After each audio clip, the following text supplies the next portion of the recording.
یستوی الذین یعلمون والذین لا یعلمون، اے محمد ذرا ان لوگوں سے پوچھے تو صحیح، ان لوگوں سے سوال تو کریے، کیا ایک عالم اور ایک جاہل اس دنیا کے اندر برابر ہو سکتے ہیں؟ کیا ایک جاننے والا اور نہ جاننے والا اس روئے زمین پر برابر ہو سکتے ہیں؟ اس کے بعد اللہ رب العالمین خود ہی جواب دے رہا ہے، انما یتذکر اولو الالباب، بے شک نصیحت پکڑنے والے ہی کامیاب ہیں۔ اللہ رب العالمین نے جہاں پر نبی اکرم صلی اللہ علیہ وسلم سے کہا کہ نبی ان سے پوچھے تو صحیح کہ ایک عالم کی کیا حیثیت ہے، اس روئے زمین پر ایک عالم کی کیا اہمیت ہے، اس زمین پر ایک عالم کی کیا فضیلت ہے، اور ایک جاہل کی کیا حیثیت ہے۔ اس کے بعد نبی اللہ رب العالمین نے کہا کہ اگر کوئی شخص کامیاب ہے تو وہ نصیحت پکڑنے والے ہیں، وہ عقل مند لوگ ہیں۔ اور ظاہر سی بات ہے، عقل مند لوگ کون ہیں؟ عقل مند وہ لوگ ہیں جو عالم ہیں، جو علم رکھنے والے ہیں۔ اور دیکھیے اس روئے زمین پر ایک انسان کو علم حاصل کرنا کیوں ضروری ہے، علم کی اہمیت اس کے نزدیک کیا ہے اور کیوں ہے؟ اللہ کے رسول صلی اللہ علیہ وسلم نے ارشاد فرمایا، سنن ابن ماجہ کی حدیث، طلب العلم فریضہ علی کل مسلم، ہر مسلمان پر علم حاصل کرنا واجب ہے، فرض ہے۔ اس حدیث کو امام البانی نے صحیح قرار دیا ہے۔ جب بھی میں آپ لوگوں کے سامنے علم کا نام لوں تو میری مراد صرف قرآن اور حدیث کا علم ہے۔ جب میں آپ لوگوں کے سامنے علم کا نام لوں تو آپ اس سے مراد دنیاوی علم مت سوچیے، میرے علم سے مراد صرف اور صرف قرآن اور حدیث کا علم ہے۔ اور علم کی اہمیت اللہ رب العالمین کے نزدیک کتنی ہے، اس کا اندازہ آپ خود لگا سکتے ہیں۔ آپ سمجھدار لوگ ہیں، آپ لوگ دیکھیے جو نبی اکرم صلی اللہ علیہ وسلم پر سب سے پہلی وحی نازل ہوئی وہ علم ہی کے متعلق نازل ہوئی۔ نبی اکرم صلی اللہ علیہ وسلم حضرت خدیجہ رضی اللہ تعالی عنہا کے گھر سے غار حرا کے اندر جاتے اور غار حرا کے اندر 2 یا 3 دن کا کھانا لے کر جاتے اور وہاں پر نبی اکرم صلی اللہ علیہ وسلم اپنا بسر کرتے۔ ایک مرتبہ آسمان سے حضرت جبریل علیہ السلام نبی اکرم صلی اللہ علیہ وسلم کے پاس آتے ہیں اور نبی اکرم صلی اللہ علیہ وسلم سے کہتے ہیں اقرا۔ نبی اکرم صلی اللہ علیہ وسلم نے کہا ما انا بقاری، میں پڑھنا نہیں جانتا۔ حدیث کے الفاظ ہیں نبی اکرم صلی اللہ علیہ وسلم کو حضرت جبریل علیہ السلام نے سینے سے زور سے دبایا اور اس کے بعد پھر کہا اقرا۔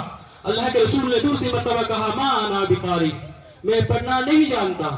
اس کے بعد حضرت جبریل علیہ السلام نے پھر نبی اکرم صلی اللہ علیہ وسلم کو زور سے دبایا، پھر کہا اقرا، پڑھیے۔ اللہ کے رسول نے تیسری مرتبہ بھی یہ کہا ما انا بقاری، میں پڑھنا نہیں جانتا۔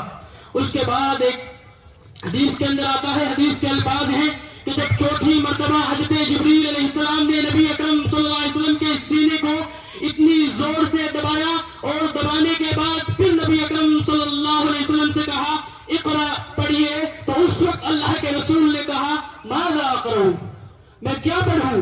تو حضرت جبریل علیہ السلام نے کہا اقرأ باسم ربک الذی خلق، اقرأ بمعنی پڑھنا۔ آپ کہہ لیجئے پڑھنا، علم حاصل کرنا۔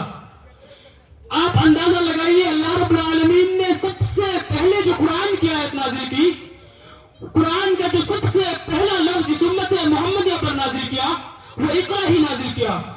آپ لوگ خوب اچھی طریقے سے جانتے ہیں نبی اکرم صلی اللہ علیہ وسلم جس دور میں آئے اس دور کے لوگ اللہ رب العالمین کو چھوڑ کر گھروں کے سامنے سجدہ ریز ہوتے، اللہ رب العالمین کو چھوڑ کر کسی دوسرے کے لیے نظر و نیاز مانگتے، اللہ رب العالمین کو چھوڑ کر کسی دوسرے سے اولاد مانگتے۔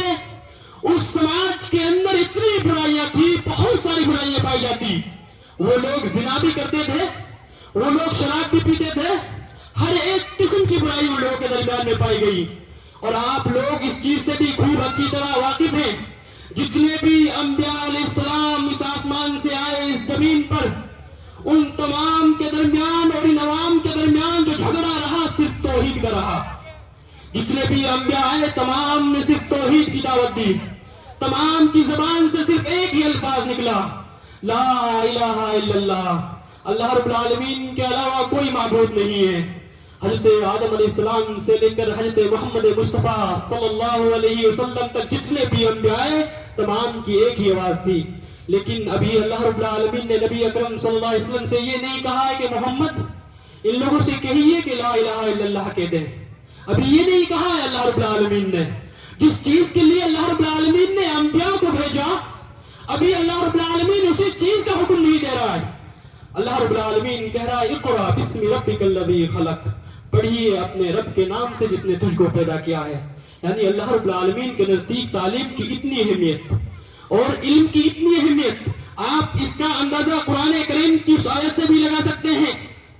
جب نبی اکرم صلی اللہ علیہ وسلم کو نبی بنا دیا گیا، نبی بنانے کے بعد اللہ رب العالمین نے کہا فَعْلَمْ أَنَّهُ لَا إِلَهَ إِلَّا اللَّهُ. یہ اس وقت کی بات ہے جب نبی اکرم صلی اللہ علیہ وسلم کو نبوت سے نواز دیا گیا، جب نبی اکرم صلی اللہ علیہ وسلم کو اب تمام انبیاء کا سردار بنا دیا گیا، جب نبی اکرم صلی اللہ علیہ وسلم کو خاتم النبیین بنا دیا گیا. یہ اس وقت کی بات ہے. اللہ رب العالمین نے کہا فَعْلَمْ أَنَّهُ لَا إِلَهَ إِلَّا اللَّهُ. اے نبی اب ان لوگوں کو تعلیم دیجئے، ان لوگوں کو اس چیز کا علم سکھلائیے، ان لوگوں کو اس چیز کا علم سکھلائیے کہ اللہ رب العالمین کے علاوہ کوئی معبود نہیں ہے. یہاں پر بھی خود نبی اکرم صلی اللہ علیہ وسلم کو تعلیم دی جا رہی ہے.